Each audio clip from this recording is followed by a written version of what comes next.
This episode of Dr. Glass is brought to you by Tom Burns Auctions. What was it that got you into the auction business? My uncle. Yeah. Just my thinking that I might be able to do it better because I like the glass a little more and would care for it, and that started me. Six Ruffled, Goddess of the Harvest. What's more to be said? There was one in Antique Mall in the heart of Ohio here. It had like 30-some thousand on it. And I just kept going back and visiting it. Then I go in there one day and it was gone. So I think they made an offer and it was a little less than that, but still, if you see stuff like this, I've done this for almost 50 years and I do it 24/7. And let me tell you, if you ever want something like this is the only place to find the kind of stuff like this. It's not out there. Sold 8,000, mail bidder. Thank you guys, thanks.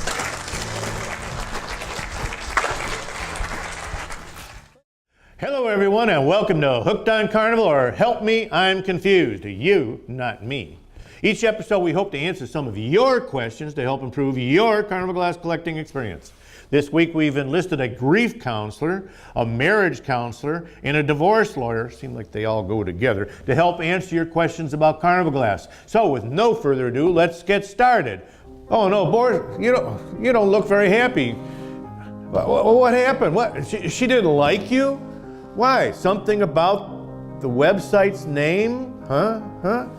Oh, you thought the name was Harry Singles Mingles, but it was really guys named Harry Singles Mingles. Well, I can see how that could be confusing. Well, because your name's not Harry. Although you may be very Harry, you're not really Harry. What? Oh, she broke your box of chocolate-covered groat clusters? That's terrible. So what did you do? You took my advice. What was my advice? I said, break a leg to you yesterday? Break a leg? No, you didn't, did you? You didn't. What? She'll be in the cast for 2 to 3 months? Oh, Boris, bad boy. Go lay down. Oh, bad boy. Do you believe that poor girl? What you told her? I told her to break a leg. Well, no, now it's my fault. Okay, that's not my fault. That's the end of it. Poor girl. Okay, we got to get back on track here.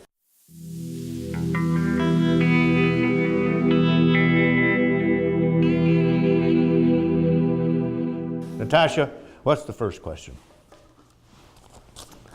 Okay, the first question, episode 11, says, what is the difference between a variant and a whimsy? Okay, the answer to that is a variant is a variation on a pattern. Variation, notice the same sound there. So a variant is a variation of a pattern with more or less detail added to the mold. Okay, and a whimsy is a variation on a shape. So you've got variation on a pattern, which is a variant, and a whimsy is a variant on a shape. Whimsy is a variation on a shape, okay? We covered a variant in episode 9, season 2. You might want to go back and look at that episode. A whimsy is a variation on a normal or production shape, and typically will be very limited in quantity. You will see hundreds of kitten bowls, but there are only a handful of kitten spittoons which have been shaped from the bowl, and they're called whimsies. Okay, let's take a look at some examples here. Okay, again, this would be a whimsy, variation on a shape. It's a non-production shape. This is a heavy iris jack in the pulpit. Okay, now this was made from a tumbler. You can see the base of this piece is just exactly like the tumbler it started out as. And when it came out of the mold, it was still pliable, and the top was kind of pressed down. The front of it was pressed down further, and the back of it was kind of pulled up to give it that jack in the pulpit shape. Okay, so this is a whimsy, or variation on a shape, variation on a tumbler. Okay, and this is a stippled raised sugar. Okay, normally stipple raised sugars would be perfectly round, or as round as they could be. In this case, when it came out of the mold and it was still pliable, it was squeezed in from the side to give it a different shape. So this is a variant of a non-production shape, stippled raised sugar, okay, normally round. We have a third piece here.